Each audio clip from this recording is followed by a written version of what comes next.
Welcome to biology class. প্রত্যেককে শারদীয়ার শুভেচ্ছা জানিয়ে আজকের ক্লাস শুরু করছি।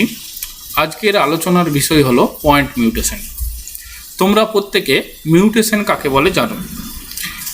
মিউটেশন হলো জিনের একটি উপাদানগত পরিবর্তন, যে পরিবর্তন বংশ পরম্পরায় সঞ্চালিত হয়, ফলে জিনের একটি পরিবর্তিত কাজ সংঘটিত হয় এবং ফলে একটি নতুন বা ভিন্ন ফিনোটাইপের বহিঃপ্রকাশ ঘটে। একে মিউটেশন বলে। এই মিউটেশন মলিকিউলার লেভেলে নানা কারণে হতে পারে, যেমন বেস অ্যানালগের দ্বারা, যেমন 5-ব্রোমোইউরাসিল, 5-ব্রোমোডিঅক্সিইউরাসিল, এরা থাইমিনের মতোই অ্যাডিনিনের সাথে যুক্ত হতে পারে। এরা যদি যুক্ত হতে থাকে, জিনের মধ্যে কোনো কারণে চলে আসে, তাহলে কিন্তু সেখানে রং বেসের জন্য মিউটেশন হতে পারে। এছাড়াও অ্যালকাইলেটিং এজেন্ট বা প্রোফ্ল্যাভিন বা অ্যাক্রিডিন অরেঞ্জ, বিভিন্ন কারণ আছে মিউটেশন হওয়ার। তবে আজকে কেবলমাত্র পয়েন্ট মিউটেশন নিয়েই আলোচনা করব। প্রথমেই বলে দিই পয়েন্ট মিউটেশন কাকে বলে। নিউক্লিক অ্যাসিডে নিউক্লিওটাইড শৃঙ্খলের মধ্যে একটি মাত্র বা এক বা একাধিক জোড়া নাইট্রোজেন বেসের স্থায়ী পরিবর্তনকে পয়েন্ট মিউটেশন বলে। এই পয়েন্ট মিউটেশন দুই ধরনের হয়। একটি হলো বেস পেয়ার সাবস্টিটিউশন, অপর একটি হলো ফ্রেম শিফট মিউটেশন। এই দুটি টাইপ নিয়ে আমি তোমাদেরকে এবার আলোচনা করব। প্রথমেই চলে আসি বেস পেয়ার সাবস্টিটিউশন কাকে বলে। ডিএনএ শৃঙ্খলের মধ্যে কোনো এক স্থানে এক জোড়া নাইট্রোজেন বেসের মধ্যে একটি নাইট্রোজেন বেস অপর একটি নাইট্রোজেন বেসের দ্বারা প্রতিস্থাপিত হয়। একে বেস পেয়ার সাবস্টিটিউশন বলে। সাধারণত এটি ডিএনএ প্রতিলিপিকরণের সঙ্গে দেখা যায়। এর ফলে একটি জেনেটিক কোড পরিবর্তিত হয়ে তার জন্য পলিপেপটাইডে একটি অ্যামাইনো অ্যাসিডেরও পরিবর্তন হয়। এবার আমরা বিভিন্ন ধরনের বেস পেয়ার সাবস্টিটিউশন সম্পর্কে আলোচনা করব। ট্রানজিশন, ট্রানভার্সন তোমাদেরকে একটু পরেই বলছি। প্রথমে জানি মাইসেন্স মিউটেশন কাকে বলে। এক্ষেত্রে দেখো, change from one amino acid to another. দেখো, এটাও এক ধরনের ট্রানজিশন, তাই এটা আমি এখানে বলবো না। ট্রানজিশন, ট্রানভার্সন তোমাদেরকে একটু পরে বলবো। প্রথমে জানি ননসেন্স মিউটেশন কাকে বলে। যদি কোনো বেসের প্রতিস্থাপিত হওয়ার পর সেখানে প্রতিস্থাপিত, অর্থাৎ একটি বেস কোনো একটা ধরো ডিএনএ শৃঙ্খলের মধ্যে প্রতিস্থাপিত হলো, তার ফলে যে পরিবর্তিত জিন কোডটি তৈরি হলো সেটি স্টপ কোডন হয়ে গেল, তখন সেটাকে ননসেন্স মিউটেশন বলবো। নিউট্রাল মিউটেশন, এক্ষেত্রে দেখো, যদি কোনো একটি বেস চেঞ্জ হয় ডিএনএ শৃঙ্খলের মধ্যে এবং পরিবর্তিত কোডটি একই ধরনের রাসায়নিক ধর্মযুক্ত একটি অন্য অ্যামাইনো অ্যাসিড তৈরি হয়, তখন সেটাকে নিউট্রাল মিউটেশন বলবো। সাইলেন্ট মিউটেশন কাকে বলবো। যদি পরিবর্তিত কোডটি, অর্থাৎ কোনো একটা বেস ধরো পরিবর্তন হলো, বেস পরিবর্তন হলে তোমরা জানো জেনেটিক কোডও পরিবর্তন হবে, সেই পরিবর্তিত কোডটি একই ধরনের অ্যামাইনো অ্যাসিড তৈরি করলে তাকে সাইলেন্ট মিউটেশন বলবো। ফ্রেম শিফট মিউটেশন তোমাদেরকে একটু পরেই তোমাদেরকে আলোচনা করছি। তাহলে বেস পেয়ার সাবস্টিটিউশনের দুটো ভাগ আগেই বলেছিলাম, একটি ট্রানজিশন, অপর একটি হলো ট্রান্সভার্সন। এই দুটো নিয়ে একটু আলোচনা করে দিই। দেখো, ট্রানজিশন কাকে বলবো।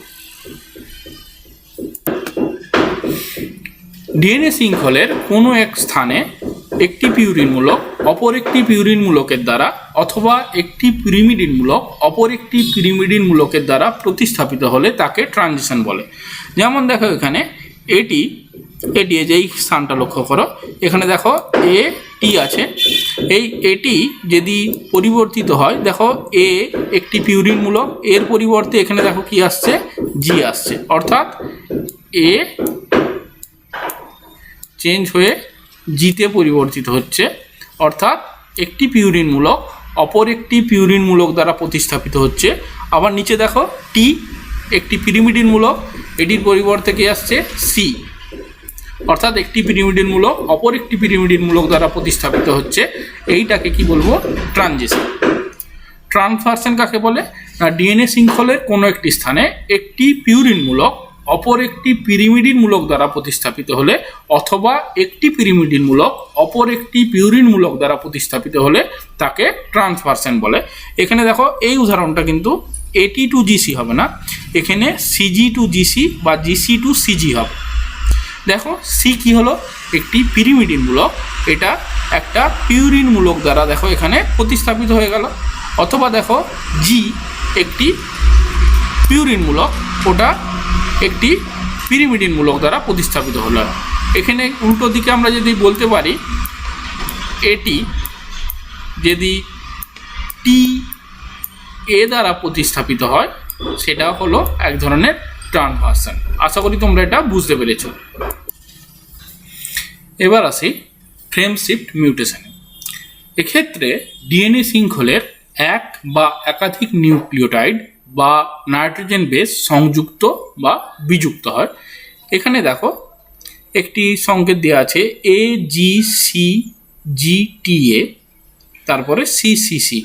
দেখো এইখানে এই যে টিএ যেটা লেখা আছে এটা দেখো এখানে পরিবর্তন হয়ে গেছে, অর্থাৎ টিএটার পরিবর্তে এখানে দেখো টিএটা এখানে ডিলিশন হয়ে গেছে।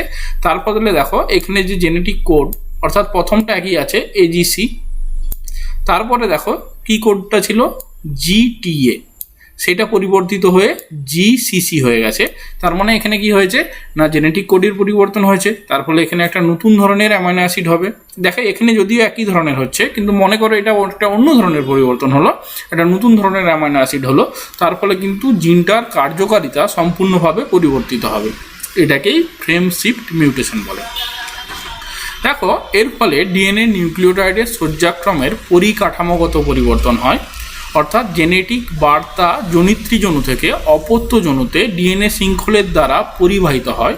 ওই বার্তাটি আমাদের কোষের প্রোটিন তৈরির যন্ত্রাংশগুলি জেনেটিক কোডের ডিকশনারিকে ব্যবহার করে এটি গঠন কাঠামো হিসাবে পড়তে পারে, যা জেনেটিক কোডের দ্বারা তৈরি হয়। এক বা একাধিক বেসের সংযোজন বা বিয়োজন ওই গঠন কাঠামোটিকেই পরিবর্তিত করে। দেখো এটা মনে করো আমাদের একটা ডিএনএ শৃঙ্খল।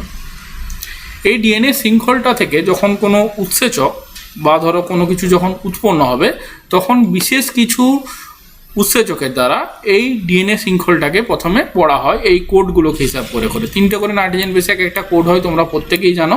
এই কোডগুলোকে ধরে ধরে আমাদের কি হয় না এই যে জেনেটিক কোডের যে ডিকশনারিকে ব্যবহার করে কি হয় না আমাদের প্রোটিন তৈরির যে যন্ত্রাংশগুলি আছে সেগুলি কি হয় এই ডিকশনারিকে ধরে ধরে কি করে পড়ে। তার ফলে কি হয় না আমাদের একটা নতুন ধরনের উৎসেচক বা অ্যামাইনো অ্যাসিড তৈরি হয়, অ্যামাইনো অ্যাসিড সেখান থেকে উৎসেচক তৈরি হয়। যখন এই জেনেটিক কোডগুলি পরিবর্তন হয়ে যায় তার ফলে কি হয় সেখানে অ্যামাইনো অ্যাসিডগুলোও পরিবর্তন হয়ে যায়, তার ফলে কি হয় জিনের কার্যকারিতা পরিবর্তন হয়। এটাকেই ফ্রেম শিফট মিউটেশন বলে। ফ্রেম শিফট মিউটেশনকে দুটো ভাগে ভাগ করা যায়, একটা সংযুক্তি বা ইনসারশন বা এডিশন আর একটা বিযুক্তি বা ডিলিশন। এবার চলে আসি সংযুক্তি বা ইনসারশন বা এডিশন কাকে বলে। এক্ষেত্রে ডিএনএ শৃঙ্খলের এক বা একাধিক নাইট্রোজেন বেস সংযুক্ত হওয়ার ফলে মিউটেশন হয়। এর ফলে জেনেটিক কোডের পরিবর্তন হয় এবং অ্যামাইনো অ্যাসিডেরও পরিবর্তন হয়। এইখানে লক্ষ্য করো যে এই স্থানটাতে লক্ষ্য করো, প্রথম 3টে দেখো এই যে এখানটা খেয়াল করো একটু, এই 3টে দেখো একটা নাইট্রোজেন জেনেটিক কোড, এর পরের 3টে দেখো একটা জেনেটিক কোড, এর পরের 3টে দেখো একটা জেনেটিক কোড। এখানে দেখো প্রথম 3টে তারপরের 3টে ঠিক আছে, কিন্তু তারপরে দেখো এখানে জি চলে আসছে 3 নম্বর জেনেটিক কোডে, দেখতে পেয়েছো এর পরিবর্তে এখানে জি চলে আসছে, তার ফলে এখানে লাইসিন থেকে গ্লুটামিক অ্যাসিড হয়ে গেছে। অর্থাৎ এখানে দেখো জেনেটিক কোডের পরিবর্তনের ফলে এখানে অ্যামাইনো অ্যাসিডের পরিবর্তন হয়েছে। তাহলে অ্যামাইনো অ্যাসিডের পরিবর্তন হলে জিনের গঠন কাঠামো পরিবর্তন, জিনের গঠন অ্যামাইনো অ্যাসিডের পরিবর্তন হলে উৎসেচকের পরিবর্তন হবে, তার ফলে ওই জিনটির যে বহিঃপ্রকাশ অর্থাৎ ফিনোটাইপেরও কিন্তু পরিবর্তন হবে। এর ফলে এখানে এটি মিউটেশন ঘটলো। এরপর চলে আসি ডিলিশন বা বিযুক্তি। এক্ষেত্রেও ডিএনএ শৃঙ্খলের এক বা একাধিক নাইট্রোজেন বেস বিযুক্ত হওয়ার জন্য মিউটেশন ঘটে। এর ফলেও জেনেটিক কোডের পরিবর্তন হয়, ফলে অ্যামাইনো অ্যাসিডেরও পরিবর্তন হয়। এইখানে খেয়াল করো, দেখো এইটা একটা জেনেটিক কোড এ, তারপরে দেখো একটা জেনেটিক কোড AGU। এখানে দেখো প্রথম জেনেটিক কোডটা এক আছে এ, তারপরে দেখো এটা এখানে বিযুক্ত হয়ে গেছে অর্থাৎ ডিলিশন হয়েছে, তার ফলে GUC মিলে একটা নতুন জেনেটিক কোড তৈরি হয়েছে। এখানেও দেখো সেরিনের পরিবর্তে এখানে ভ্যালিন নামে নতুন একটা অ্যামাইনো অ্যাসিড তৈরি হয়ে গেছে, তার ফলেও কিন্তু এই জিনটারও ফেনোটাইপ পরিবর্তন হয়ে যাবে। বুঝতে পেরেছো? অর্থাৎ জিনের বহিঃপ্রকাশটাই পরিবর্তন হয়ে যাবে, এর জন্য এটাকেও এক ধরনের মিউটেশন বলে। তাহলে তোমরা ফ্রেম শিফট মিউটেশন কাকে বলে আশা করি বুঝতে পেরেছো। তোমাদের সিলেবাসে এর চেয়ে কিন্তু বেশি কিছু নেই, এগুলো মোটামুটি করে পড়লেই তোমাদের হয়ে যাবে। তাহলে তোমরা পয়েন্ট মিউটেশন আজকে তোমরা বুঝতে পেরেছো। পয়েন্ট মিউটেশনে তোমরা কি কি পড়বে, পয়েন্ট মিউটেশন কাকে বলে, পয়েন্ট মিউটেশনের প্রকারভেদ কি কি, ফ্রেম শিফট মিউটেশন কাকে বলে, পয়েন্ট মিউটেশনের মধ্যে তোমাদের ট্রানজিশন ট্রান্সভার্সন খুব ইম্পর্টেন্ট, ওটা ভালো করে পড়বে। এছাড়াও তোমরা ফ্রেম শিফট মিউটেশনের মধ্যে ডিলিশন আইডিশন কাকে বলে এগুলো পড়লেই তোমরা হবে। এখান থেকে মূলত তোমরা পুরো পয়েন্ট মিউটেশন নয়, এখান থেকে মূলত তোমরা শর্ট কোশ্চেন আশা করতে পারো।